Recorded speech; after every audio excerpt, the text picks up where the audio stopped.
What the heck is wrong with my eyes now? Those are not my eyes. Oh my god, filters.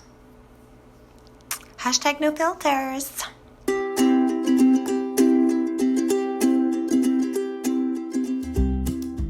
Hey everyone, this is Jessica here from the Healing Hands Duo, and today I wanted to talk about a new product that I'm trying out by PurO3. Oil pulling is a great self-care practice targeting the mouth and the jaw. Based on ancient Ayurvedic healing techniques, it uses the amazing benefits of oil to nourish the tissues inside your mouth, especially the gums, but also to draw out impurities like undigested food and natural toxins. Oil pullers report that regular practice or even daily practice has an impact on oral hygiene, such as fresh breath, whiter teeth, clearer sinuses, and even reduces tension in your jaw and neck. If you're looking for natural, organic, nourishing alternative to the conventional mouthwash, you might want to give oil pulling a try. It's straightforward and easy. Simply take a comfortable amount of oil in your mouth and pull it between your teeth, and then swish it in your mouth. You'll want to get started first thing in the morning after you brush your teeth and clean your tongue. But before breakfast, let me walk you through it. Pour 1 to 3 teaspoons of oil into a clean glass. Take the oil into your mouth and swish it for about 15 minutes. I know 15 minutes can seem like a really long time, but you can use your swishing time to do other things like showering, reading a book, tidying your bathroom, or having a really good excuse not to answer that next phone call.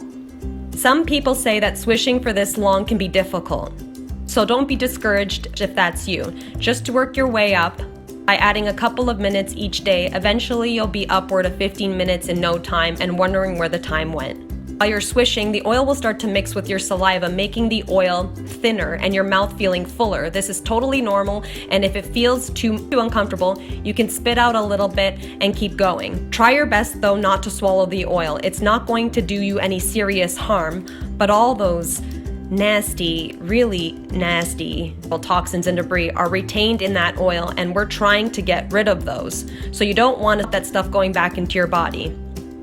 Instead, once you're ready to spit out the oil into an appropriate receptacle, warning: spitting oil down your sink or tub can clog your drains over time. Better places to spit your oil are in the trash or the toilet. Oh, and then one more thing. Give yourself a great, big, huge smile in the mirror. PurO3 is my favorite because it includes not only great quality oils, but it also includes the benefit of ozone. Thanks for watching. And just to let you guys know, I'm trying a bunch of other products by PurO3. As you guys saw in the first part of this video, I'm doing the oil pulling. I've done oil pulling in the past using just regular coconut oil, so if you can't afford to do this, you can try that as well. However, this does have the added benefit of ozone, and I do find oil pulling really does brighten my smile, so there's that. I went ahead and I also bought their tooth and gum support. This is just so that if you ever have a toothache and you expect or something like that a cavity is coming on, then you can actually create a poultice I use bentonite clay, as well as just putting something like this on the area, especially if there's any type of pain. And also, Kevin and I have both reversed cavities doing these two things, and this of course has ozone as well. I told you guys in a previous video, I'm doing a bit of a detox, trying to deal with like candida and yeast. So I'm also trying for the first time their ozonated oil capsules.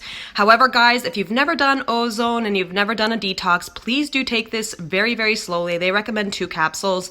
But as I've said before, you don't want to go through a die-off or detoxification reaction because that can make you feel a bit sluggish and like you're coming down with the flu. So I would recommend you start off really slowly, maybe 1 capsule, and try that every couple of days and then work your way up to taking the full dose. And this is just one of 3 that I bought.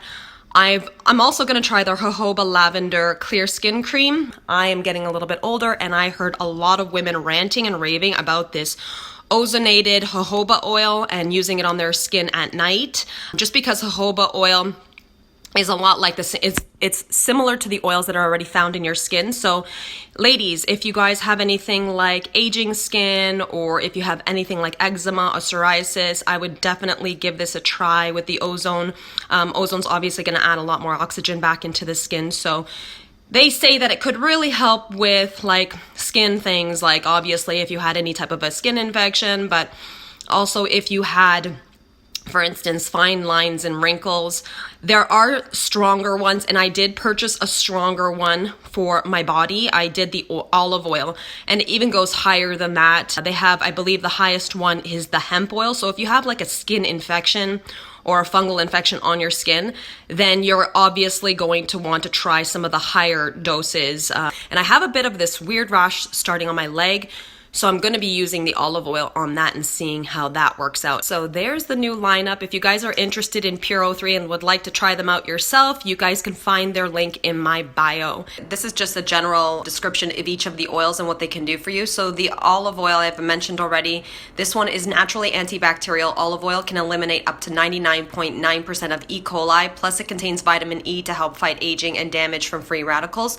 However, guys, I did use these last night. I wouldn't necessarily use the olive oil on my face if you're not used to the smell of ozone, because ozone actually can sometimes irritate the throat.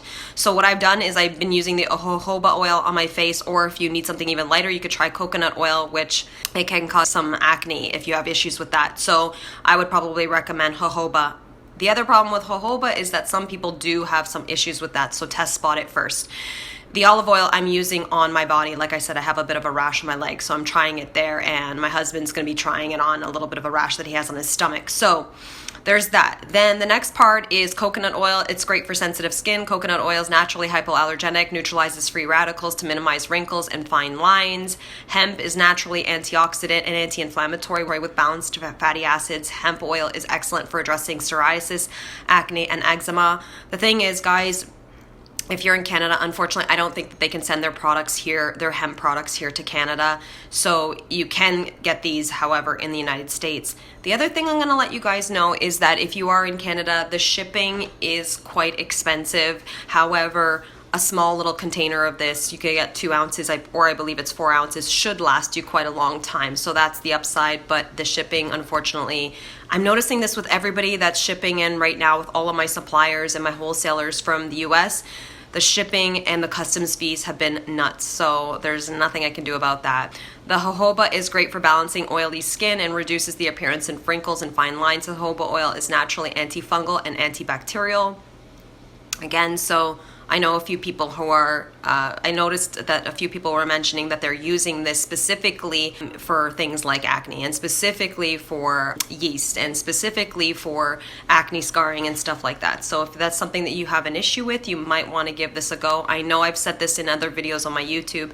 A lot of people are afraid to use oil when they're dealing with acne, but I've always said to people, by drying out the skin further, by putting all these topical antibacterial, or using a harsh soap on your face, you're going to actually get the body to start producing more oil. In most cases, that will cause more acne, because some of these have actually more ozone in them in comparison to others. The coconut oil has the least amount, and it's just because of the way that the ozone is held in these particular oils. So it's ozone, I believe, and then I think it jumps up to, you know what, I'll go through the list. I know I have that somewhere as well. It says avocado is high in vitamin E and omega-3s. Avocado oil is naturally hydrating, slows down signs of aging, and reduces age spots while increasing collagen. Oh, I didn't even realize that. Maybe I should have got myself a little bit of that one too. I do have a little test sampler of that, so maybe I'll start putting that on at night if I can actually handle the smell of the ozone, because I did use the olive oil last night in and around my neck, and it was potent, and I use ozone all the time. Again, ozone,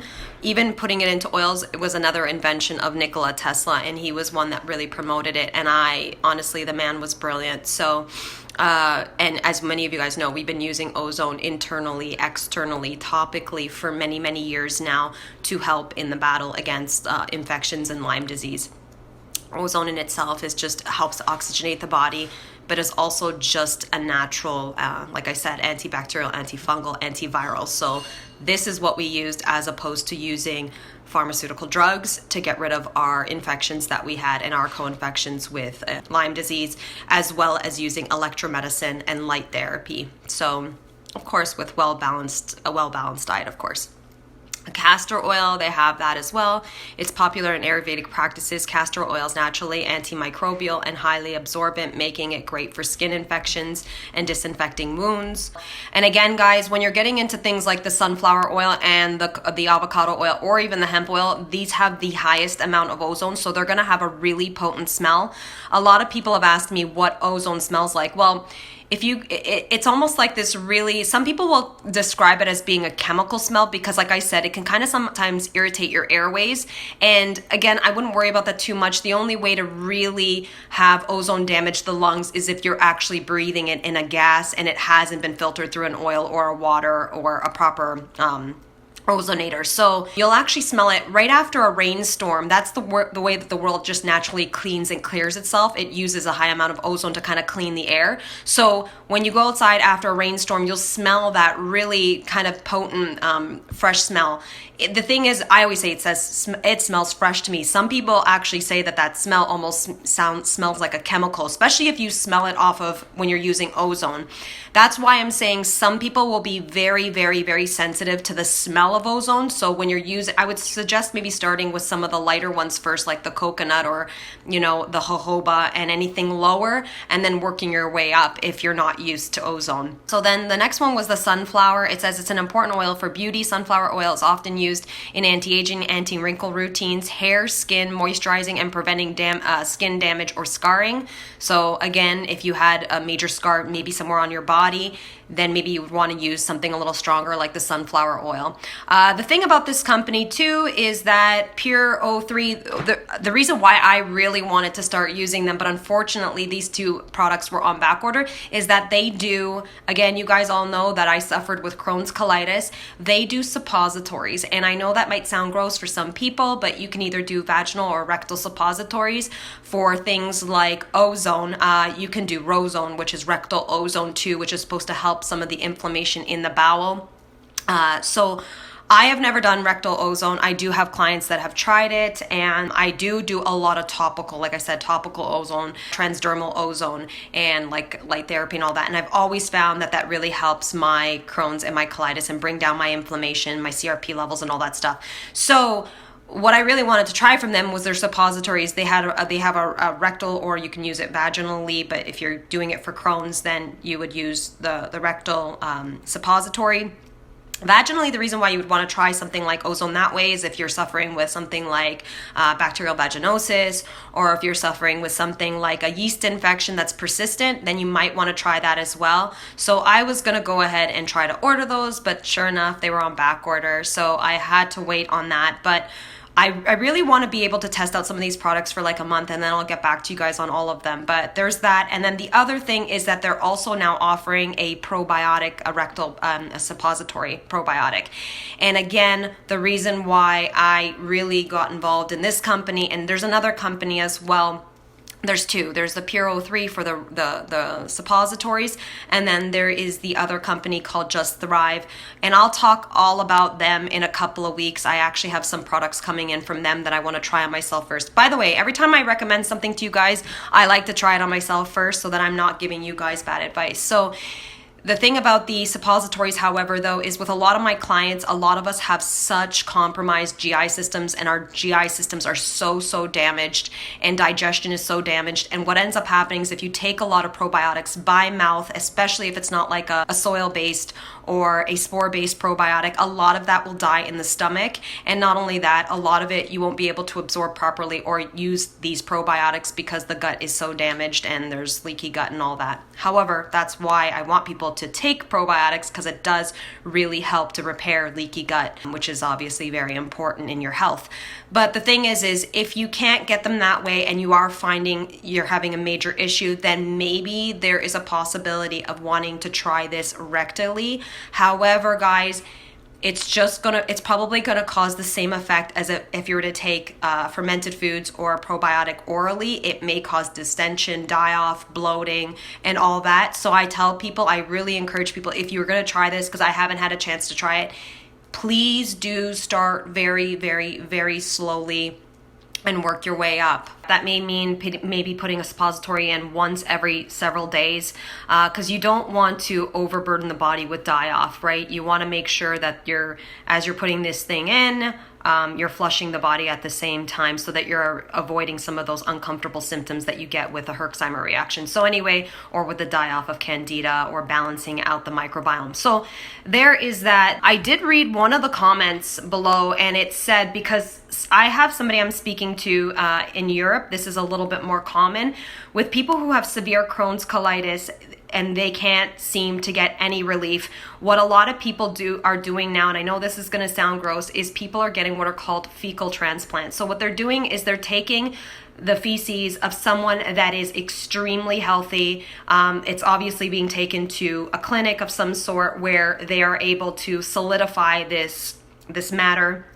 And the idea is that a person who is very, very healthy has all the appropriate organisms already residing in their bowel, and sorry, the camera's starting to pause here, but they have all the appropriate microorganisms in their bowel. So, okay, I'm not sure what's happening with this camera again. So they have all the appropriate microorganisms in their bowels. So then what ends up happening is when you transplant this into someone else, that actually just re-inoculates the entire bowel with healthy organisms all at once. And a lot of people who have Crohn's disease or ulcerative colitis, specifically ulcerative colitis or Crohn's that affects the large bowel, have said that it has been like night and day, and it has really helped to heal their illness and their disease.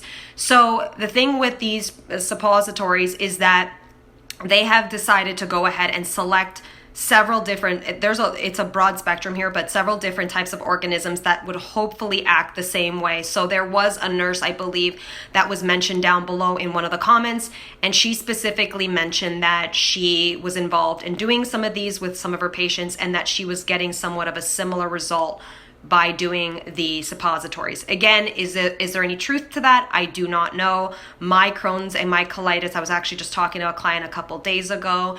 My Crohn's and my colitis has been under control for a good 4 to 5 years now. So I am not the best person to guinea pig myself with some of this stuff, but again, I just wanted to put that out there if you guys are interested. Okay, I'm going to cut this video off because obviously it's screwing up. I have no idea why. I'm trying to use a new camera app because my other app is so dark, but it doesn't seem to be working. So anyway, I just wanted to kind of put that out there. This is a little bit of a toss-up here between the videos that I usually post, or my husband and I have been posting lately about everything that's going on in the world.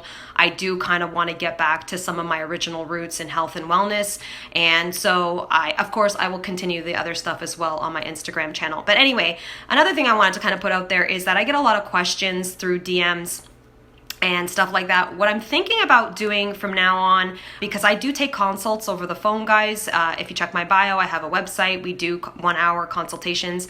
I am going to be shortening those consultations to half an hour and doing it for like half the price to be able to accommodate everyone during these trying times financially. So the other thing though I did want to say is that if you have a question, maybe leave it on this video, or even maybe DM me a question. I'm thinking about doing a video once a week where maybe Kevin or I, if we receive questions, we can do a video specifically related to those questions or to a specific question. So I can maybe do a video once a week, whether it's related to what's going on out there and what we think, or whether it's related to, the illnesses that we've struggled with and conquered, or just health and wellness in general. Okay, guys, talk to you later. Bye.